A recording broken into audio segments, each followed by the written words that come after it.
चंपावत के पूर्व विधायक एवं उत्तराखंड वन विकास निगम के अध्यक्ष कैलाश गहतोड़ी देर शाम पंचतत्व में विलीन हो गए।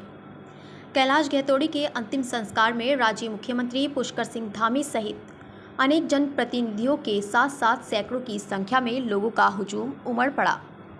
आपको बताते चलें कि दिवंगत कैलाश गहतोड़ी ने वर्ष 2017 में चंपावत विधानसभा सीट से चुनाव लड़ा और विजयी हुए। इसके बाद वर्ष 2022 में दोबारा हुए विधानसभा चुनाव में एक बार फिर चंपावत की जनता ने उन्हें जीत का स्वाद चखवाया। वहीं राज्य के मुख्यमंत्री पुरस्कार से धामी के खटीमा विधानसभा से चुनाव हारने के बाद चंपावत के विधायक कैलाश गहतोड़ी ने मुख्यमंत्री से चंपावत विधानसभा सीट से चुनाव लड़ने की मंशा जाहिर करते हुए उनके लिए इस सीट का त्याग कर दिया और वहां से चुनाव लड़ रहे राज्य के मुख्यमंत्री पुष्कर सिंह धामी को भारी मतों से जीत दर्ज करवाई। उसके बाद चंपावत के पूर्व विधायक कैलाश गहतोड़ी को उनके इस त्याग का इनाम उन्हें उत्तराखंड वन विकास निगम के अध्यक्ष की जिम्मेदारी देकर दिया गया। कैलाश गहतोड़ी पिछले 20 साल से कैंसर जैसी बीमारी से ग्रसित थे। इसी बीमारी के चलते उनकी तबीयत बिगड़ने के बाद आज सुबह देहरादून स्थित सरकारी आवास में उन्होंने अपनी अंतिम सांस ली, जिसके बाद दोपहर में उनके पार्थिव शरीर को एम्बुलेंस से काशीपुर में ग्रीताल रोड स्थित उनके आवास पर दर्शनों के लिए रखा गया, जहां भाजपा के प्रदेश अध्यक्ष महेंद्र भट्ट, शैलेंद्र मोहन सिंगला, विधायक पूर्व शिक्षा मंत्री अरविंद पांडे, पूर्व सांसद बलराज पासी, मेयर उषा चौधरी सहित भाजपा के स्थानीय जनप्रतिनिधियों के अलावा शहर के कांग्रेस और अन्य दलों के जनप्रतिनिधियों के अलावा सैकड़ों की संख्या में स्थानीय लोगों ने उनके अंतिम दर्शन कर उन्हें श्रद्धांजलि दी।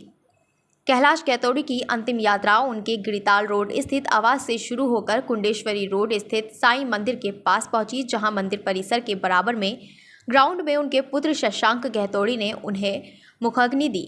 इस दौरान उनकी शव यात्रा में प्रदेश के मुख्यमंत्री पुष्कर सिंह धामी, पूर्व मुख्यमंत्री एवं महाराष्ट्र के पूर्व राज्यपाल भगत सिंह कोश्यारी भी सम्मिलित हुए। गहतोड़ी मेरे छोटे भाई जैसे थे।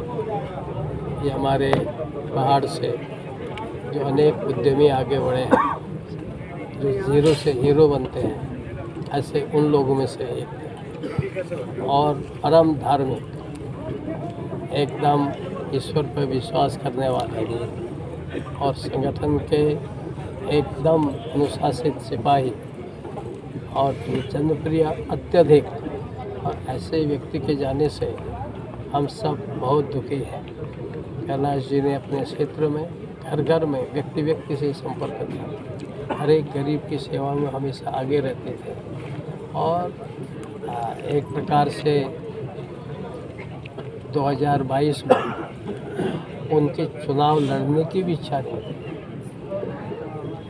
ये मेरा आग्रह था, उससे कहा कि मैं नहीं लड़ूंगा।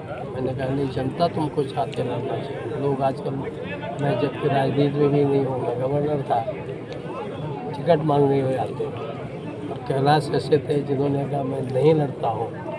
और मैंने उनको आग्रह किया, मुख्यमंत्री से कहा कि जो नहीं लड़ता हूँ कहता है उसको टिकट दोगे तो उससे जीते। और जब मुख्यमंत्री जी के लिए सीट खाली करनी थी तो सबसे पहले कैलाश का ही मेरे को फोन आया, राजू मैं इस्तीफा दे दूँ। मैंने कहा देखो सर, नहीं आप हो तो मैं अभी दे देता हूँ। तो इतना उदार, इतना सब कुछ संपन्न, उसके बाद आजकल आदमी छिपते रहते हैं। तो भगवान की उस पर दया थी, लेकिन ईश्वर ने उम्र भले उसको ज़्यादा न दी हो, उसने बहुत पुण्य के काम किए हैं। और कैलाश मेरे लिए एक छोटे भाई जैसे थे। उनका पूरा परिवार ही मेरा अपना परिवार, और उनके जाने से मुझे तो दुख है ही, हमारी पार्टी को भी और सारे समाज को भी बड़ा कष्ट है। मैं जैसे विकास के लिए ही तो उनका एमएलए बनने को कहा। अच्छा काम क्या था उन्हें, लोग इसीलिए तो हमें चाहते थे। सरकारी पैसा हो ना, अपने जेब की कमाई हो, अपने जनता के लिए लगाते थे। ये से बहुत कम लोग होते हैं जनता को।